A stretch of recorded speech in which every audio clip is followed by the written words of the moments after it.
your mother. And if you need anything, just call my name. My name is Leah. And for the first time in my life, I experienced compassion. I experienced civilization. I experienced such a level of respect, such a level of humanity. I began crying. I began sobbing in her arm. I didn't know how to react because for the first time in my life, I experienced love, acceptance from what is supposed to be people that we are at war with. I realized she had something that my culture will not be able to give. I experienced a human quality that I knew for a fact my culture did not have to give, especially in such a time as the wartime we were in. I spent 22 days in the hospital in Itzfat. 22 days where I became friends with the people, the mothers and the fathers and the sisters of Israeli wounded soldiers in the hospital. Those days changed my life. It showed me a part of Israel that I didn't know. It showed me the compassion, the love, the humanity of the Israeli people. I remember looking down and thinking to myself, if I was a Jew standing on the 4th floor of a hospital, I'll be thrown down, lynched and thrown down to my death, as shouts of joy, of celebration will echo through the hospital and down the surrounding streets. Who could ever forget the image of the Palestinian man standing in the window with blood dripping down his hands after lynching 2 Israeli soldiers that got lost in Ramallah a few years ago? As the mob were lynching them, and they were proudly rejoicing and laughing. What a contrast. I could not believe those days I spent in the hospital. I realized the Israelis had something even I did not have. They were able to love and forgive their enemy, the Palestinians, in a way I wasn't able to. And I was a Christian who was supposed to love like Jesus taught. I became friends with the doctors. I started translating to the doctors because I spoke a little English. Actually, that was the first time I spoke English. Here's a story. Many people ask me, how did you learn your English? Very interesting question. I never studied English at school, but I practiced it in the hospital when my mother was wounded.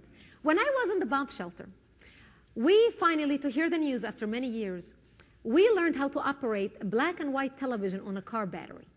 And my father used to plug the car battery into the TV so we can watch the evening news. And if there was any charge left in the battery, you know, every Wednesday night we watched The Love Boat. And every Thursday night I watched Dallas. And I wanted so badly to learn English that, you know, we have subtitles. And they would write subtitles on the bottom. So if watching The Love Boat, 2 people looking at each other, a guy asks a girl something and she says, maybe. I knew that maybe meant whatever they wrote on the bottom of the screen in Arabic. So I started writing it in my hand, on my hand with ink. And because we barely had water to drink, let alone to shower, we took showers once every 2 weeks. I would build a huge vocabulary. This is how I learned English. True. So when I got to the hospital and the doctor saw that here is this Lebanese teenager, and they wanted my help translating to other teenagers and other people, wounded in the hospital. And I just spoke, hey, how are you? They said, oh, she speaks English. So I started translating, and that's really what kicked my English up. And this is what got me practicing the English language. And here I am today. So thank you. Where there's a will, there's a way.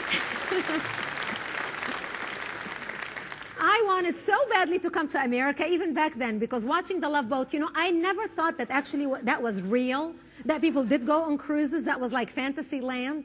But I wanted so badly to come to the United States. I knew in order for me to better myself, to be able to meet Americans, I had to speak the English language. And I realized no matter what it takes, I have got to learn English because that is my ticket out of Lebanon. This is how I'm going to be able to get a job. And this is how I started writing and studying on candle lights in the bomb shelter. But it not only helped me in my profession, but who would have known that God will use all those years where I learned English, so I will be able to work as a liaison between the wounded people in the hospital and the doctors, and be able to walk around with them and hold little children's hands, and be able to ask them and translate to the doctors and serve and fulfill their needs. God has a plan and God has a purpose for every single thing that happens in our lives. Believe it. God today is preparing you for something in your life. No matter what it is, you do not know it at the time being. But you will discover it later on in life, because nothing in our life happens by chance, but for a reason. I spent 22 days in the hospital where I became like family members to the doctors, to the nurses, many of the wounded people. One lady in particular, Rina Potashnik, became like my surrogate mother. Her only son, Amir, was 19 years old, and he was wounded in his eyes. He couldn't see. And I ended up spending a lot of time with Rina. And I remember one time being with Rina in her room, and the Israeli National Band came to play songs to lift the spirits of the Israeli soldiers. They used to come every day and play songs like Yerushalayim Shel Zahav, Jerusalem of Gold, and the Tikva. And I remember being with her in the room one day, and they stood around Amir's bed, and they started playing their songs. And Rina started crying. And I started walking backward out of the room because I did not want Rina to feel uncomfortable. And without skipping a beat, she pulls me back by my hand, pulls me back into the room. And she said, "Don't worry, it's not your fault. It's not your fault." And we just both stood there crying. What a difference between her, a Jewish mother, looking at her only son, deformed at age 19 years old, and still able to love me, supposedly her enemy, the Arab. What a difference between her and a Muslim woman who straps bombs on her son's body and sends him out to kill a few Christians and Jews. That difference, the difference between the Arabic world and Israel is the difference between barbarism and civilization. It's the difference between dictatorship and democracy. It's the difference between evil and goodness.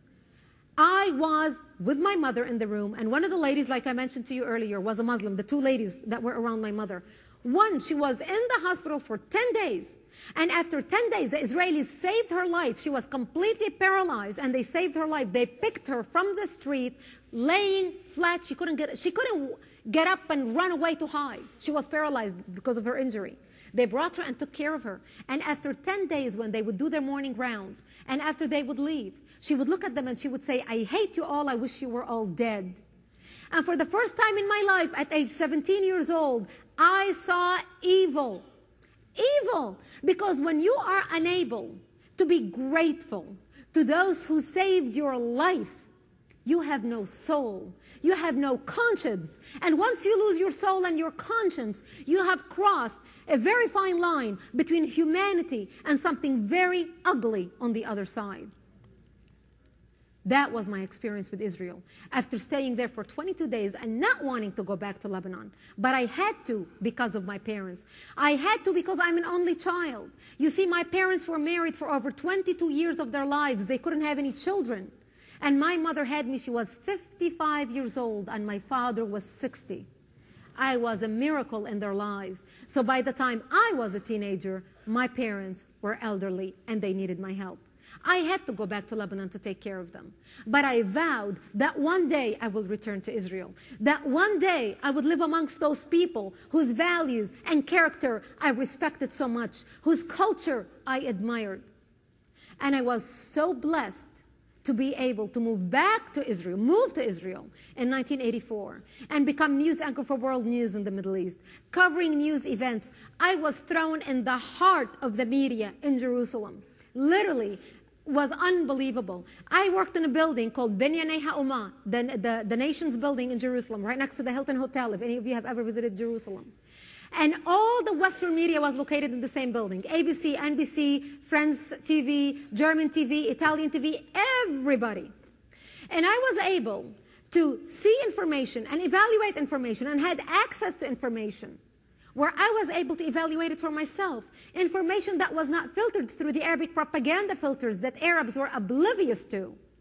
Because as you know, in the Middle East, with the exception of the State of Israel, all the press, all the media is controlled by the governments.